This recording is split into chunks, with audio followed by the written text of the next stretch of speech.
The joys of compounding, एक बेहतरीन किताब जो गौतम बेद जी ने लिखी है। आप में से कुछ लोगों ने कहा कि हमें किताबें पढ़ने का शौक नहीं है, तो अभिषेक भाई, अगर आप उन्हें आसानी से हम लोगों को समझा दे तो मज़ा आ जाए, तो आज की इस वीडियो में हम द जॉयज ऑफ कंपाउंडिंग से निकलने वाले सबसे इंपॉर्टेंट कुछ लेसन्स के बारे में बात करेंगे।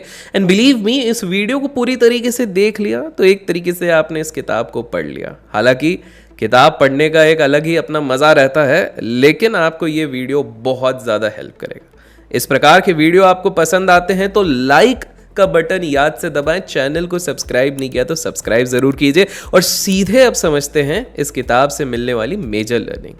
पहली है, जो सबसे बढ़िया इन्वेस्टमेंट आप कभी कर सकते हैं वो कोई स्टॉक नहीं, कोई रियल एस्टेट नहीं, कोई प्रॉपर्टी नहीं, वो होती है खुद पे। आपको समझना पड़ेगा कि दुनिया के सबसे ज्यादा जो सक्सेसफुल लोग हैं वो लाइफ लॉन्ग लर्नर्स होते हैं।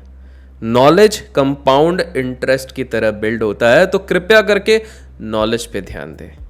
दूसरी चीज जिसके बारे में वो बात करते हैं, वो कहते हैं मेंटल मॉडल्स का इस्तेमाल कीजिए। उनका मानना है कि जिंदगी हो या इन्वेस्टिंग हो, इसमें सारी चीजें इंटरकनेक्टेड होती है।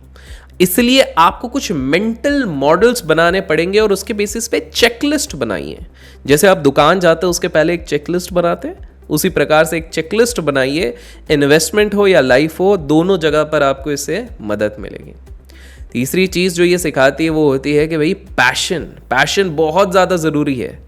जापानीज एक बहुत फेमस किताब है इकिगाई, और वहाँ पर इकिगाई का अर्थ लिखा है अ रीज़न टू लिव, एक पर्पस होना चाहिए आपका। देखिए, आपको समझना पड़ेगा कि गौतम बेद के हिसाब से अगर आपको जीवन में आगे बढ़ना है तो आपको आपका इकिगाई ढूंढना पड़ेगा। बिकॉज आप जब तक एक अपना इकिगाई नहीं ढूंढोगे तब तक आप एक हैप्पी लाइफ नहीं जी सकते हो। जो नेक्स्ट लेसन इस किताब से आप सीखते हैं उसमें ये लिखा है कि आपको अच्छे मेंटर्स ढूंढने पड़ेंगे। और आपको एक चीज़ समझनी पड़ेगी कि उनका ये मानना है कि अगर आपको विनर बनना है लाइफ में तो आपको विनर्स के साथ रहना होगा। नेक्स्ट लेसन जो ये किताब बताती है वो कहती है कि आपको हम्बल रहना पड़ेगा।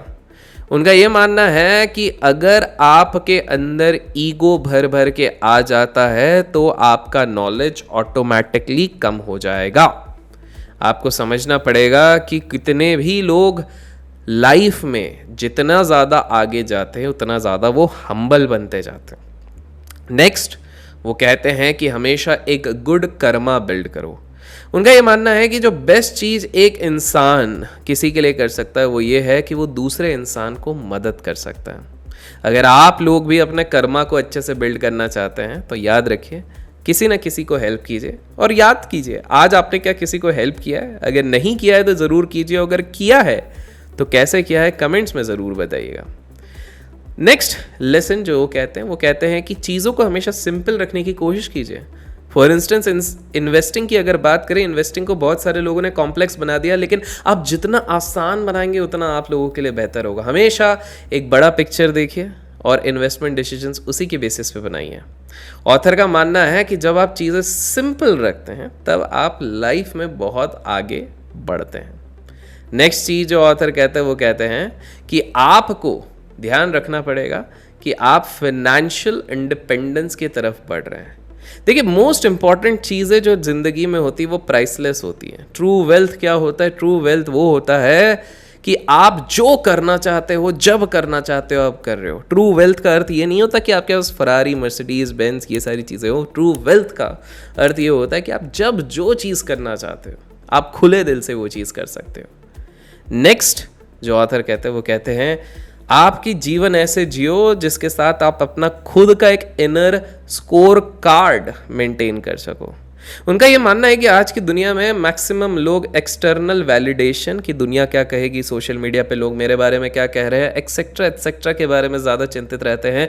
कितने लाइक्स आ रहे हैं, कितने रिट्वीट्स आ रहे हैं, एक्सेट्रा पे निर्भर करते हैं। लेकिन आपको समझना पड़ेगा कि आप जब तक अपने अंदर झांकेंगे नहीं तब तक आपको रियल खुशी नहीं मिलेगी। उनका मानना है कि आपको अपने आप को समझना पड़ेगा, और इन्वेस्टमेंट की अगर बात करें तो इन्वेस्ट करना है based on your circle of competence, जिसके बारे में वॉरेन बफेट सर ने बहुत अच्छे से बात करी है। और हम अपने एक प्लेलिस्ट है पर्सनल फाइनेंस की, उसके बारे उसमें भी बहुत अच्छी तरीके से हम डिटेल में काफ़ी चीज़ें कवर कर रहे हैं। अभी तक चेकआउट नहीं किया तो जाके चेकआउट ज़रूर कीजिए।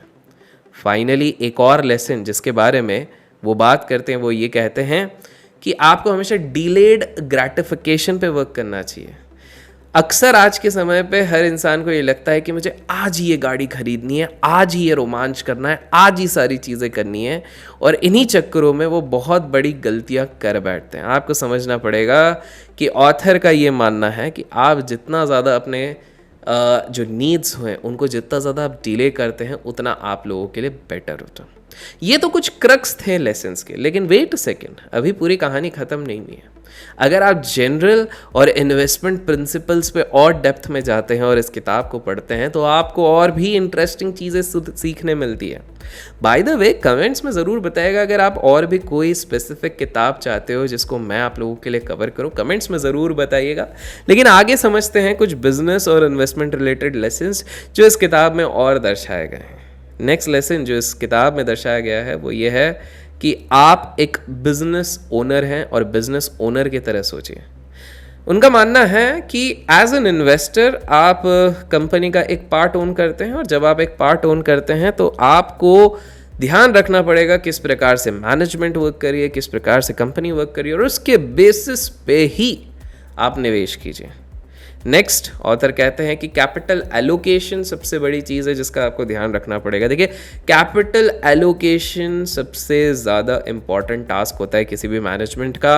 आपको फोकस करना पड़ेगा कि किस प्रकार से कंपनीज वैसी सिलेक्ट की जाएं जो अपने रेवेन्यूज़ को ऑर्गेनिकली ग्रो करने की कोशिश कर रही हैं, किस प्रकार से कंपनी अपने कैश को डिप्लॉय कर रही है। अगर कंपनी अननेसेसरी बहुत सारे एक्सपेंसेस कर रही है जो आपको न्यूज़ से पता लगते हैं, तो कृपया करके इस तरह की कंपनीज को अवॉइड कीजिए। वर्ड जो सबसे इंपॉर्टेंट है वो ऑर्गेनिक है, बिकॉज अगर आप पेड चीज़ों से अपनी चीज़ें बढ़ा रहे हो तो वो ज़्यादा देर तक नहीं टिकेंगी।